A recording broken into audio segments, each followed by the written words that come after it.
good afternoon. Would you please come forward, please? Yeah, please sit down. You can even lay down if you want. Yeah, please. I want you to feel as relaxed as possible. You have to feel at home. So yeah, open your belt if you want to, take off your shoes, lie down on the sofa. It's just you and me. Today, we are going to do a personality test.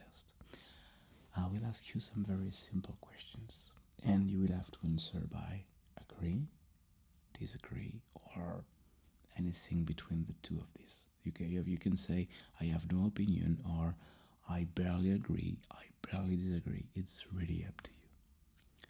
Take your time, breathe in, breathe out, just to see how your personality match with our society nowadays. Basically, it is said that there are 16 different personalities, but we don't really care about that. You are the only one that matters. Even a small mistake can cause you to doubt your overall abilities and knowledge. Do you agree or disagree? Are you able to move forward after a small mistake, or is this small mistake make your world crumble and you want to start from this, and you want to restart everything and to erase everything you've done and restart? You just tell me. Are you someone who doubts? Are you someone who feels the need to be reassured? Even a small mistake can cause you to doubt your overall abilities and knowledge. I'm listening. Agree, disagree? Anything in between? Yes, that's true for me. I've always been quite hard on myself, even when the mistake is minor. Okay. I remember once in school, I miscalculated a simple math problem during a test. It was a small error, but it made me question my ability to do well in the subject as a whole. I started to obsess over every detail, rechecking my work multiple times to avoid making another mistake. It's like I place too much importance on getting everything perfect, and when I don't, it feels like a reflection of my overall competence, even though I know logically that's not true. This tendency often makes me hesitant to take risks or try new things, for fear of making a mistake and then spiraling into self-doubt. Okay. Interesting. Next question. You feel comfortable just walking up to someone you find interesting and striking up a conversation. It reminds me of a bit of a question we had earlier, but it's more like not on a social event. It might be on the street or at a doctor appointment or in the supermarket or at work. Are you confident enough to go and talk to someone you don't know if you think that this person will be interesting to you? Not really. I've always found that kind of situation a bit intimidating. I remember this one time in college when I saw someone reading a book I loved, and I wanted to start a conversation about it. But instead of just walking up to them, I hesitated and overthought every possible scenario in my head. What if they didn't want to talk? What if I said something awkward? Eventually, I missed my chance because they got up and left. I often find myself second guessing whether what I have to say is interesting enough, or if the other person would even want to engage. It's like there is this invisible barrier that makes me doubt my ability to connect with people spontaneously, even when I really want to. Obviously, it depends on the person, but thank you. I have written everything down. Next question. You are not too interested in the discussion, variation, interpretation, and analysis of creative works. Whoa, let me rephrase that. So basically, you are not too interested in discussing various interpretations and analysis of creative works. Okay. So basically, when you go to a museum, are you someone who talk to your friends, which goes with you, about the painting that are in front of you, or after a movie, maybe, for example, you pop out of the cinema and of the theater, and you've seen a cool movie, and are you someone who will spend hours at the next Starbucks to talk about the movie, or do you want to talk about something else, maybe? Do you like, for example, videos on YouTube of people, that dives down, deep dive on the movie, like looking for Easter eggs and some deep, full meaning and interpretation, maybe? You let me know. Actually, I'm quite the opposite. I find discussions about different interpretation of creative works fascinating. I remember when I was in a book club, and we were reading The Great Gatsby. The way each person saw the characters and themes differently was incredibly interesting to me. Some saw Gatsby as a tragic hero, while others viewed him as a deeply flawed individual chasing an illusion. These conversations made me appreciate the depth and complexity of creative works even more. I think it's amazing how a single piece of art, whether it's a book, movie, or painting, can resonate with people in such varied ways. These discussions often make me see things from perspectives I hadn't considered before, which I find really enriching. Next question. You are more inclined to follow your head than your heart. Agree, disagree? Basically, do you act by passion or by reason? Do you think before you act? Or sometimes do you just act because you're I don't know, you felt in love? Or did you buy something just because you want it without thinking about it? Or do you say that you're in love to someone even if you're already with someone? Do you know what I mean? So basically, do you listen to your head or to your heart? The reason or the passion? You tell me. I'd say that's not entirely true for me. While I do value facts and logic, I've always been someone who considers how my decision will impact others emotionally.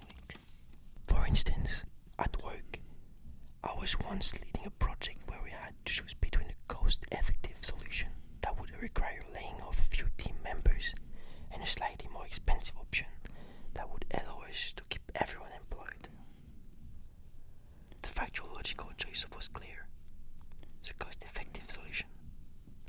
But I couldn't ignore the potential impact on those who would lose their jobs. In the end, I advocated for the option that kept the team together, even though it wasn't the most financially sound decision.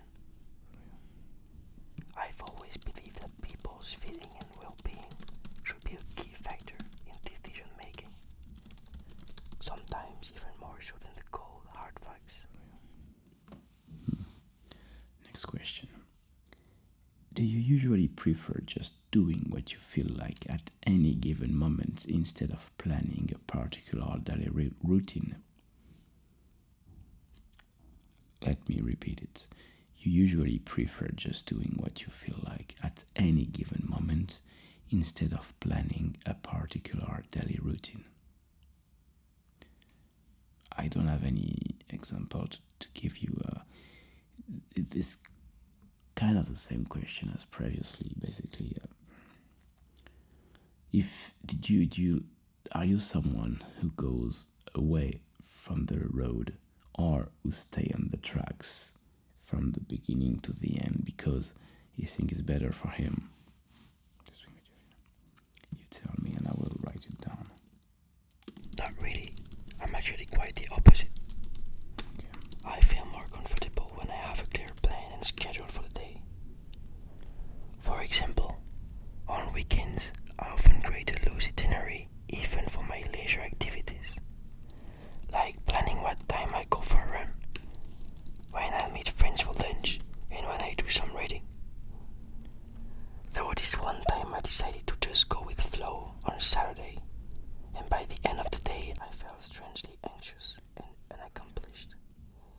Even though it was supposed to be a relaxing day, I found that having at least a rough plan gives me a sense of structure and control, and it helps me make the most out of my time.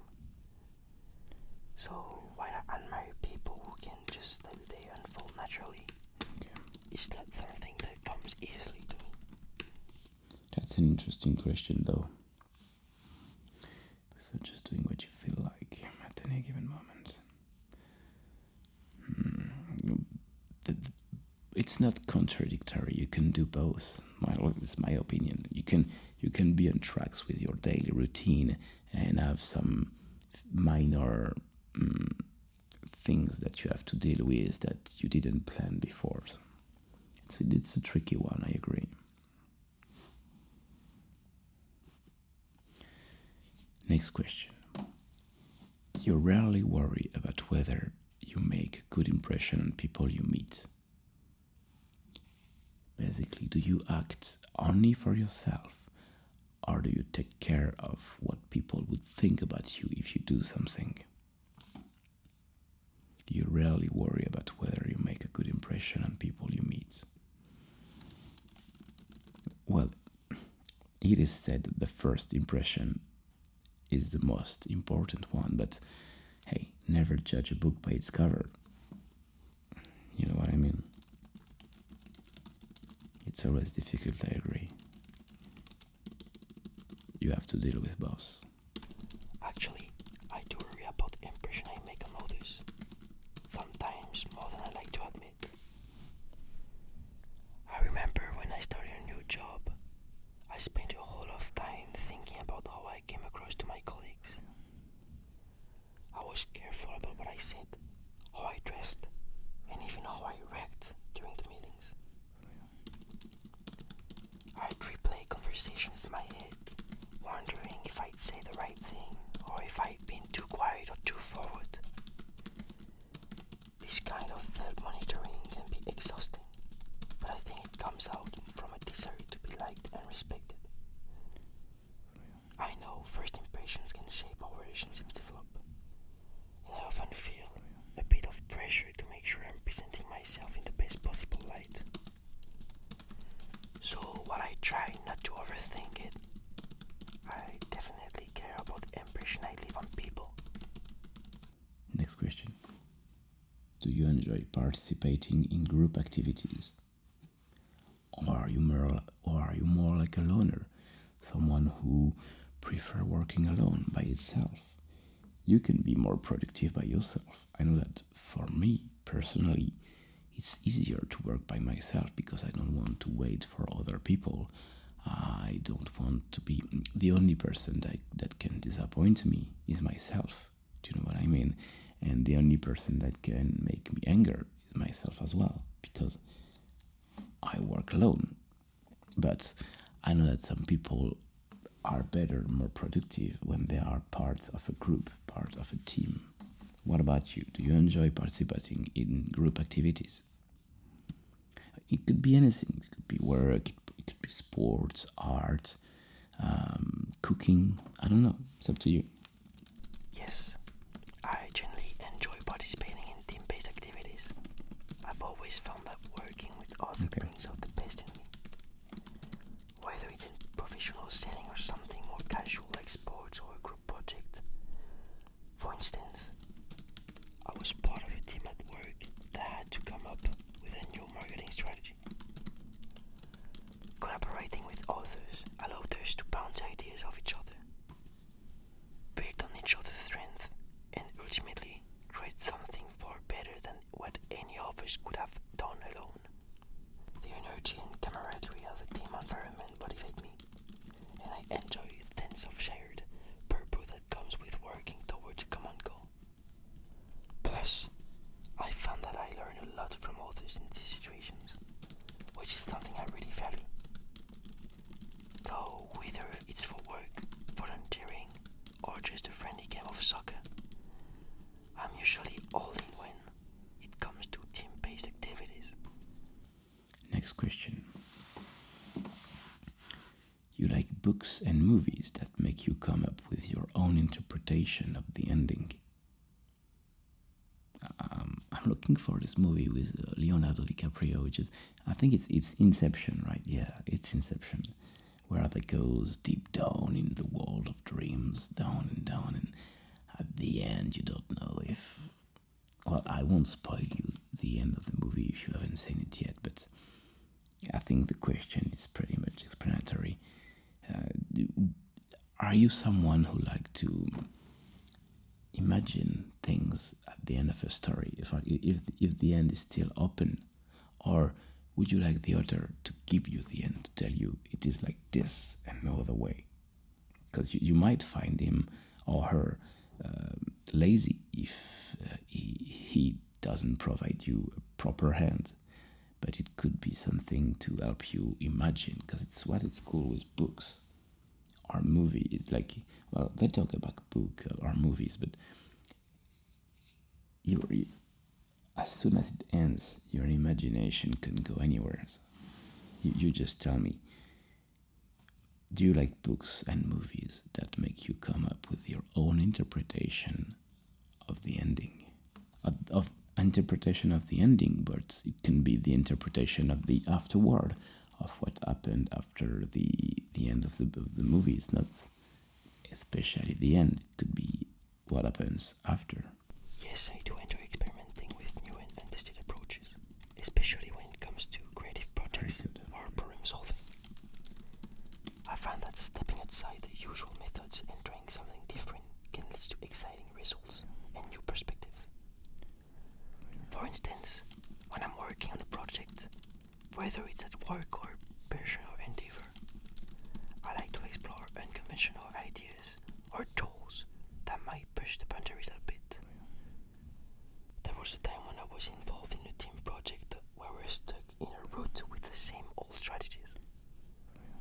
I suggested trying a completely new approach, even though it was a bit risky and unproven.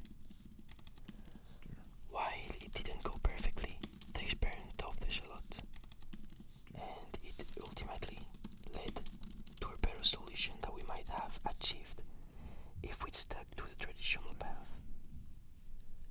For me, the thrill of experimentation lies in the possibility of discovering something unique or finding a better way to do things, even if it means taking a few risks along the way.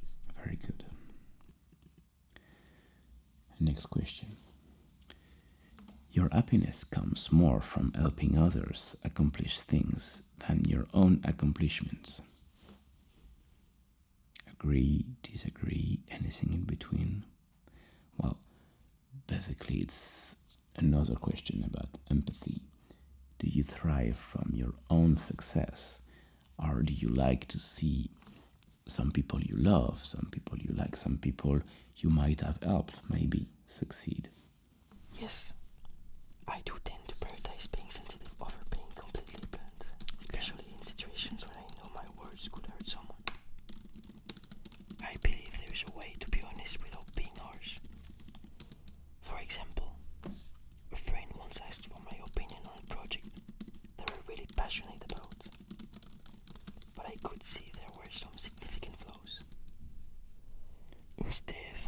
Instead of outright saying everything that was wrong, I chose to highlight the positive aspects first, and then gently suggested areas for improvement. I think people are more receptive to feedback when it's delivered with care and consideration for their feelings. My goal is to maintain honesty, but in a way that's constructive rather than damaging. I've always believed that how you say something can be just as important as what you say, and I strive to communicate in a way that supports and uplifts others, even when delivering difficult truth. But that's another tricky one, and let me tell you that for now you have been perfect.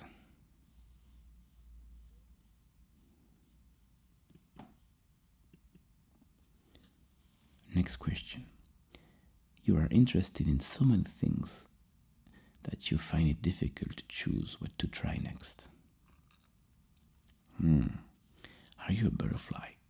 I mean, have you seen how butterflies fly? They basically goes from a flower to another flower and to another flower after. Or are you more like a bee, like you go straight to your target? Are you someone that is focused on maybe one or two hobbies? Or maybe do you have multiple hobbies, multiple passions, multiple center of interest, and you can't think of something to focus on? Yes, that's true. I actively seek out new experiences and knowledge areas. I've always been curious by nature, and I enjoy pushing myself out of my comfort zone to learn and grow. For instance, a few years ago, I decided to take up rock climbing, even though I had never done anything like that before. I was challenging and a bit intimidating at first, but the thrill of learning new skills and the sense of accomplishment after each climbing kept me hooked. Similarly, I'm always on the lookout for new topics to dive into, whether it's picking up a book on a subject I know nothing about or signing up for an online course. I believe that exploring new areas not only keeps life interesting, but also broadens my perspective and understanding of the world. It's this drive for discovery that keeps me motivated and engaged, both personally and professionally. Next question. You are prone to worrying that things will take a turn for the worse. How can I? Maybe it would be like you can see the glass half empty instead of half full. Are you that kind of person? Maybe even before you start doing something, you can't imagine these things going perfectly smooth. You always think that it will goes bad, that it will goes badly, that it will turn wrong, maybe, and you always imagine the worst. Well, you know this Latin proverb which says, "Civis pacem para bellum," I guess. If you want peace, you have to prepare for the war. So I would agree with that. But if you're afraid of failing anytime you try something, anytime you start something, you won't start anything. So please let me know if you're prone to worrying that things will take a turn for the worse. I do tend to worry that things might take a turn for the worse. Very good. Often more than I'd like to admit. I've always been someone who anticipates potential problems, sometimes to the point of overthinking situations. For instance, if I'm planning a trip, I'd always spend a lot of time considering what could go wrong. Flight delays, bad weather, loading luggage, and I try to prepare for those possibilities. While this mindset helps me be prepared, it also means I sometimes struggle to fully relax and enjoy the moment because I'm constantly on alert for what could go wrong. This tendency to worry can also affect how I approach decisions. I often weigh the risk more heavily than the potential benefits, which can make me hesitant to take bold steps or embrace uncertainty. It's something I'm aware of and working on, trying to find a balance between being cautious and allowing myself to be more optimistic and open to whatever comes. That was very interesting. Next question. You avoid leadership role in group settings. Agree, disagree, anything in between? Do you avoid leadership roles in group settings? Basically, do you like being a leader, or would you prefer receiving orders? Do you feel completed when you lead a group of people, or do you prefer someone telling you things? I know that for some people, for example, the militaries, they might like people yelling at them, and they might feel more effective if people tell them what to do. In sports fields, for example, some people need to have a coach that would tell them exactly what to do, and some other will drive themselves, or maybe they will become a coach by themselves. So yeah, I do find myself gravitating towards solitary hobbies and activities more than the group ones. There is something deeply satisfying about spending time alone, I guess. Engaging in activities where I can immerse myself fully without any distractions. For example, I love reading, and I can easily lose myself in a good book for hours. Writing is another passion of mine. It's a way for me to process my thoughts and emotions in a private, reflective space. I also enjoy hiking alone, where I can connect with nature at my own pace and think up without interruption. While I do enjoy social activities and the energy that comes from being with others, I find that solitary hobbies give me a sense of peace and fulfillment that group activities sometimes don't. They allow me to recharge and explore my interests deeply, which is something I really value. Next question. You are definitely not an artistic type of person. Agree, disagree, anything in between? It's a weird question because anybody can be an artist as soon as you say it is art. It is art indeed, but maybe you feel more practical. Maybe you like things to be concrete. Maybe you like things to be real. Maybe you don't have this spirit that goes up and beyond and that elevates you. Maybe you are someone with both of your feet firmly planted on the ground. Or maybe you can only you always see forward. Maybe you can move forward with what you think. Difficult one. I think it's the most difficult question so far. Yeah, you can say in between if you are not inspired. It's either agree, disagree, or in between. So there are plenty of questions. So no worries. Actually, I can very much imagine myself writing fictional stories for a living. Storytelling has always been a passion of mine, and I spent countless hours crafting characters, worlds, and plots in my mind. In fact, I've written short stories and even started a few novel projects over the years. There is scratch, bringing character to life and exploring the complexities of their lives and emotions. I love the challenge of weaving together a plot that keeps readers engaged and making them care about the outcome. While it's not an easy path, and I know it requires a lot of dedication and resilience, the idea of being able to immerse myself in fictional worlds every day as a career is incredibly appealing to me. Writing fictions feels like a natural extension of my creativity, and it's something I could see myself doing for the long term, even if it's not the most conventional or secure career choice. Next question. You think the world would be a better place if people relied more on rationality and less on their feeling? Do you think the world would be a better place if people relied more on rationality and less on their feelings? Agree, disagree, in between? Well, it's an interesting one because we can enlarge it by talking about religion, about love, about anger, about sports, maybe like supporting a football club, for example. Yeah.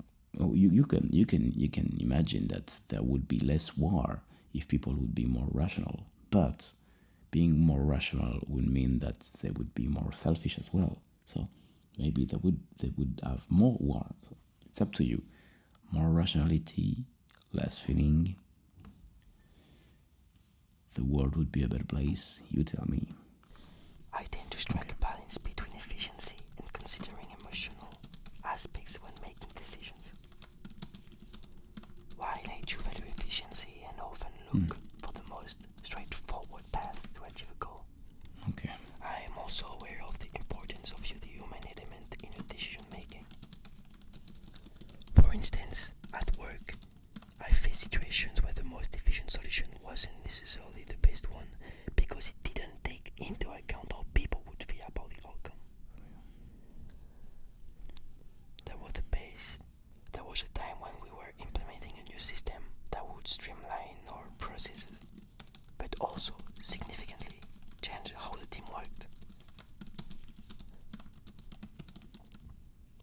Instead of pushing for a quick implementation, I took the time to discuss the changes with everyone involved, addressing their concerns and making adjustments based on their feedback. This approach may have been less efficient in terms of time, but I'm sure of it.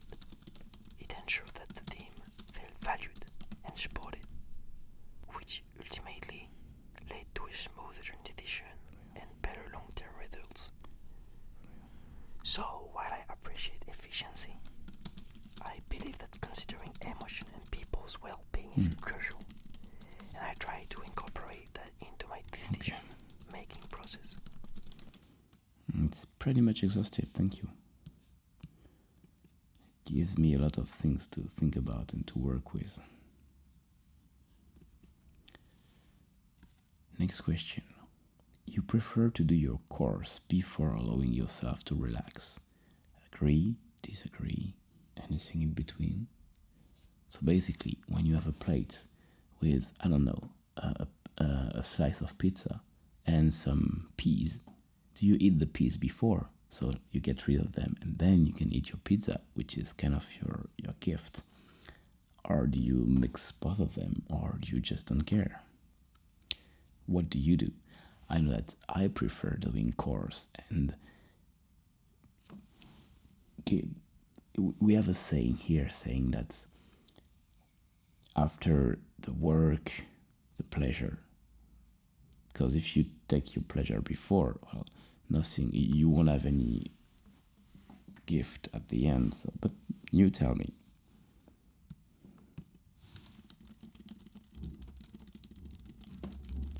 If you take all of the good things before, you won't have any rewards at the end. Whereas if you do your course first and you treat yourself at the end, it's a reward.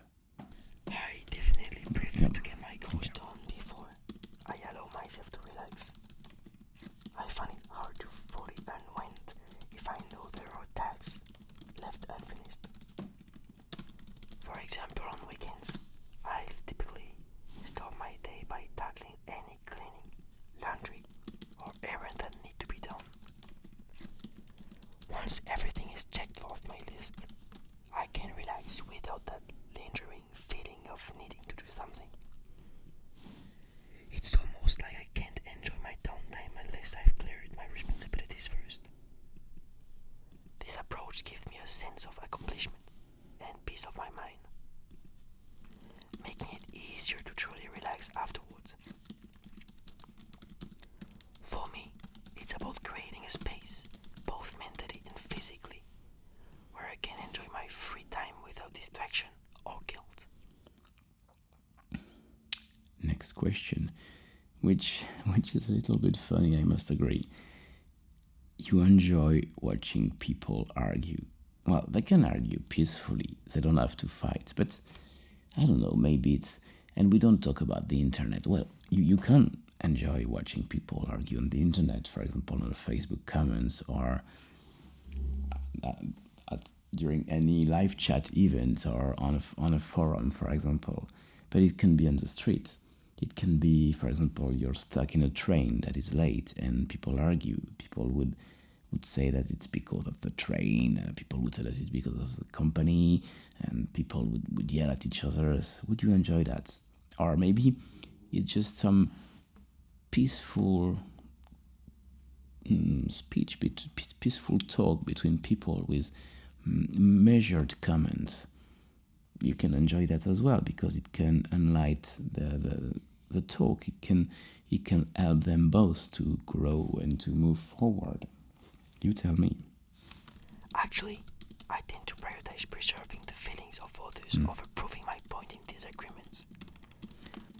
Maybe you like TV shows that promote that, like reality TV. I won't judge. You can tell me anything you want. It won't. Nobody will know. It's just you and me today. While I do value standing up for what I believe in, Okay. I found that maintaining relationships and ensuring that the conversation remains respectful and constructive is more important to me. There have been times where I've stepped back from a debate, even when I felt strongly about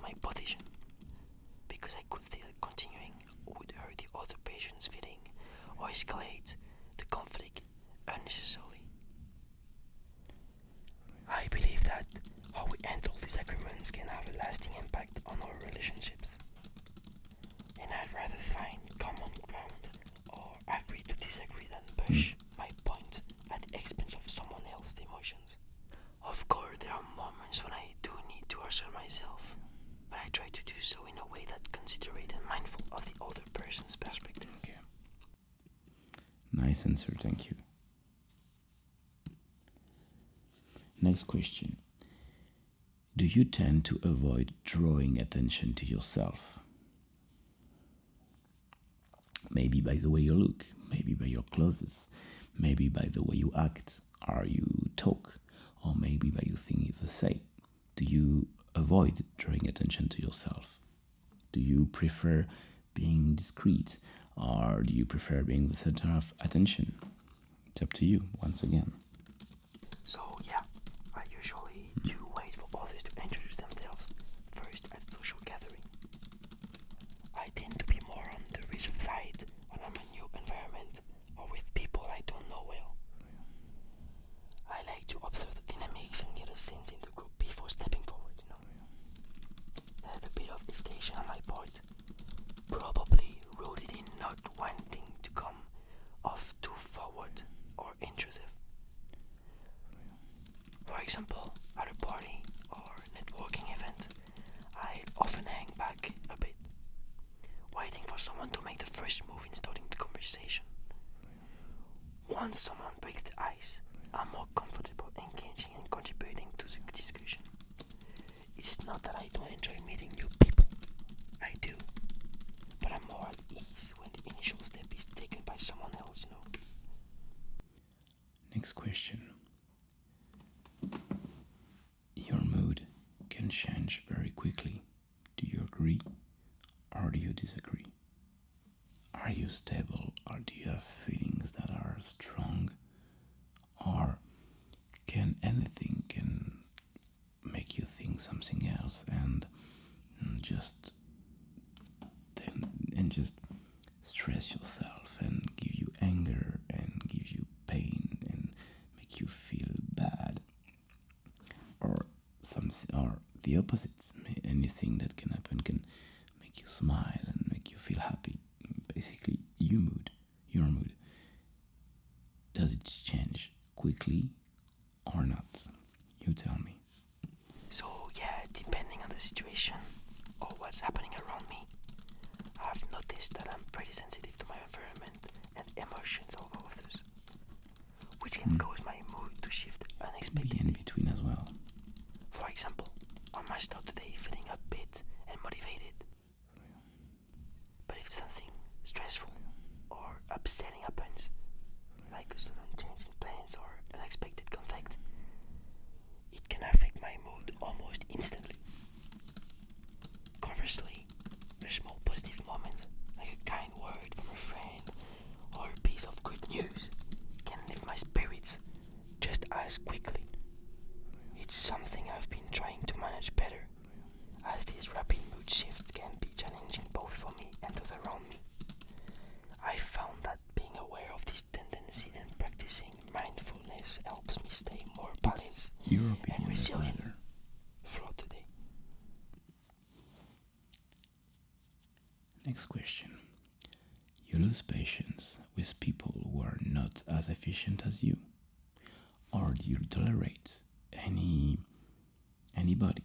Do you tolerate any kind of competences? Maybe somebody will be slower at the same task as you are, or maybe, and being slower, he would do some other thing perfectly, or maybe he will be faster, but the thing that he will have done would be less efficient, worse maybe. So do you lose patience with people who are not as efficient as you? Obviously, we have to define what efficient means, but it's your job. I wouldn't say that I'm completely unswayed by emotional arguments. Very interesting. But I do try to balance emotions with logic when making decisions or forming opinions. I'm naturally empathetic, so I can't help but feel moved by a well-articulated emotional appeal, especially if it touches on values or experiences that resonate with me personally. However, I also make an effort to step back and consider the facts and reason